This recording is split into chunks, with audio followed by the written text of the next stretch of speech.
question. And one of the things we have seen with COVID is because of the increased interest in making sure that companies are protecting their environments for both their employees and visitors and any other label you want to put of somebody coming in, is that it's spun up a ton of interest and a ton of technologies, some of which are very theoretical in nature. And I think they're psychologically tied to the fact that everybody wants to do a good job on this. Nobody wants to make a mistake here.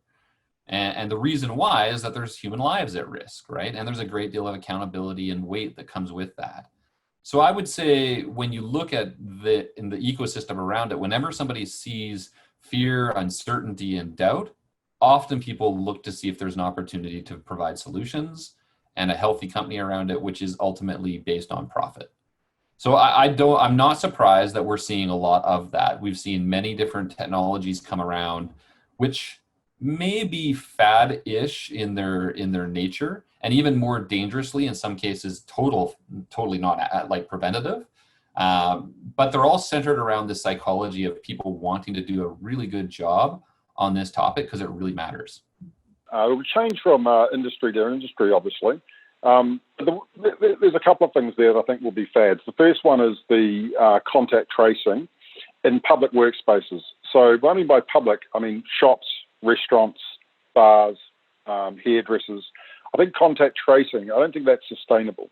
I can't see how, I mean, in most countries, my experience in the world, and I've just spent 6 months in London and now I'm back in my home country of New Zealand.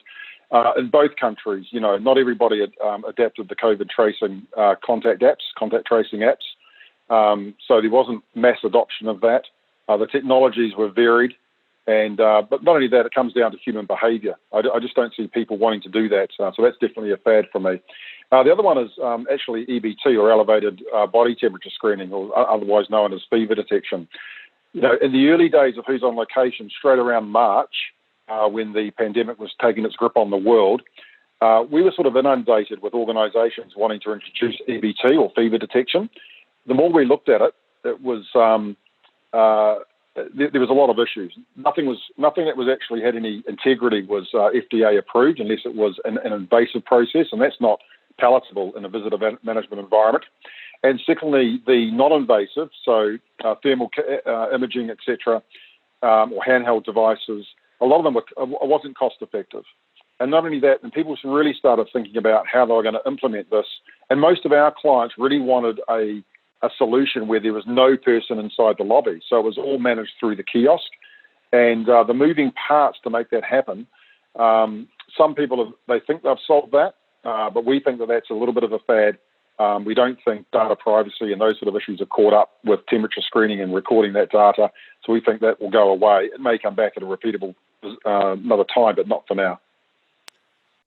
So overall, everything we've been developing, everything we're working on was planned, was requested by the market.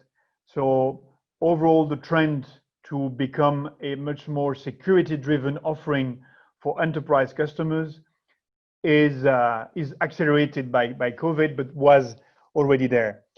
There are a few features maybe that might disappear. The one I'm thinking of today is temperature check. At the airport now, you're being checked with temperature. In some offices in Asia, or many offices in Asia, it's happening. In the US also, a bit less in Europe. So that, with hopefully soon the vaccine and the disappearance of COVID, that will probably fade away. The necessity to check temperature, it will come back when and if the next virus hits. But that is one thing I can think of which will disappear. But for the rest, all the security features, asking questions, tracking people, making them sign documents before they arrive, taking pictures, using facial recognition technology, all of that will remain.